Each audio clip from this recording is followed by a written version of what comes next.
Hello and welcome to ReachOwl. In this video, we'll show you how to use SpinTax and ReachOwl message sequence. To begin the process, log into your ReachOwl account and initiate the process of creating a new campaign. Create a new campaign and choose Facebook group members. Select the Facebook group where you want to run the SpinTax campaign. Select the campaign type. Now, fill in the rest of the campaign details as required. Click Next to proceed. In the message composition section, click on variable sign to access additional options. Choose SpinTax. Craft your message using the SpinTax variable, denoted by double curly braces. You can create variations in your message sequence using SpinTax, like this, according to your needs. This allows you to have diversity in your outreach efforts. Click Save and start your campaign. ReachOwl will now send personalized messages with variations to your selected audience. Keep an eye on the campaign's progress through ReachOwl's intuitive dashboard. Click on the message queue to review the audience and engagement.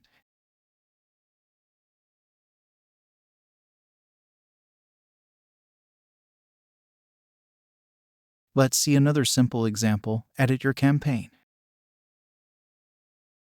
Add new SpinTax such as hello, hi, and hey, and compose your script, and ReachOwl will dynamically vary the content for each recipient. In the campaign message queue, you can observe how SpinTax words are utilized. Some members will receive the hello variant, while others will get hi or hey, ensuring a personalized touch for each interaction. That's it. You've seen how simple it is to use SpinTax in your message sequences. Thanks for watching and happy learning.